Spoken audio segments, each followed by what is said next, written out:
Hi guys, welcome to our second interview. I'm here with Mr. Costa. and today we're going to be interviewing him about he coaches girls soccer and boys soccer, and we got the idea. Thank you so much, Miss Creasy, for giving us the idea to interview athletes and coaches.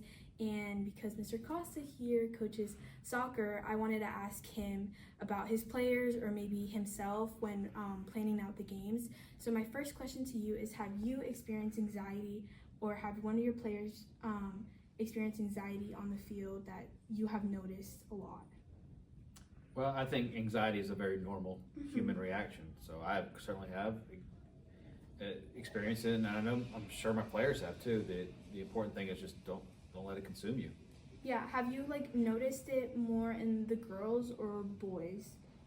Would you say which one talks to you more about it? Which team talks to you more about it? Which one do you notice it more in? It's a good question. I think it's more outwardly apparent with the girls players. The boys sometimes keep it bottled up a little more. Do you think they show it on the field? If they bottle it up, do you think they show it on the field when they're playing? Or do you think they just keep it to themselves and don't The girls? show it? Yes. Yeah, a lot of times it happens when they're going against, because they're going against an opponent. Yes. And a lot of times there's a greater speed discrepancy with the girls players than there are with the boys players. Boys are all kind of about the same speed, but there's sometimes a big gap in girls speed, and that's very hard for girls. The anxiety really shows when they're nervous about going up against an opponent who's tremendously faster than them. Yeah. Have you ever had a player come to you about it, about anxiety? Any player, either boys or girls team? And just say, I have anxiety? Or more talk to you about how they feel anxious about the game, or maybe they're trying to, maybe not come out directly oh, I have anxiety, I can't do this, but maybe you kind of notice it in Sure. them. When they ask about what can I do to get better, or how can I defend this player, or what do I need to do to score, that's coaching and player relationship, Yeah. but it's also, sometimes it comes from a position of anxiety as well. Okay. And what would you say to people coaches that maybe have to deal with their players having anxiety, or to other players who do experience anxiety and feel scared to talk to their coach about it? Well, back it up a little bit.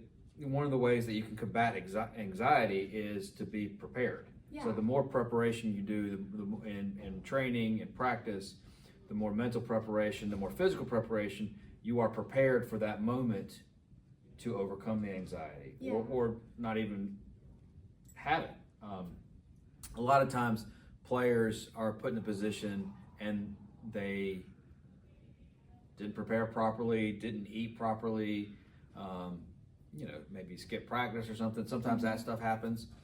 But then also in a competition, you're going to win sometimes, you're going to lose sometimes, and then it's how you bounce back from your setback or the loss that really prepares you the next time. So you don't have the same anxiety issues every single time about every single issue. Yeah, that's a really great answer. And so would you think one of the ways to help with that anxiety is preparation? It's really preparing? I think that's one of the roles as a coach, is to put players in situations in practice that they're going to see in the game, so that they're not surprised for it and they know how to handle it when it arises.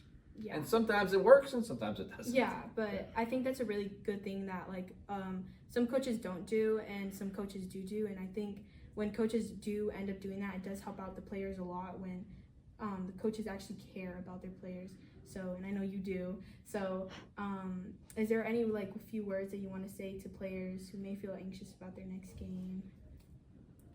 That's why you play. I mean, it's not a perfect situation every time you step out on your field or your court. You play, and you're going to have obstacles, and you're going to have to overcome them. And that's one of the beauties of sports, is being able to do that, or being able to learn how to do it. And it's a great lesson that applies to other areas of life as well. So that's one reason I love athletics. Thank you so much, Mr. Costa, for being a part of this interview. That is something that we wanted to do ever since Miss Creasy had talked to us about it, talking to athletes, talking to coaches, because there is a lot of anxiety within sports, and I know some players just don't want to say it, but you can experience anxiety everywhere. So thank you so much for being a part of this interview and answering my question.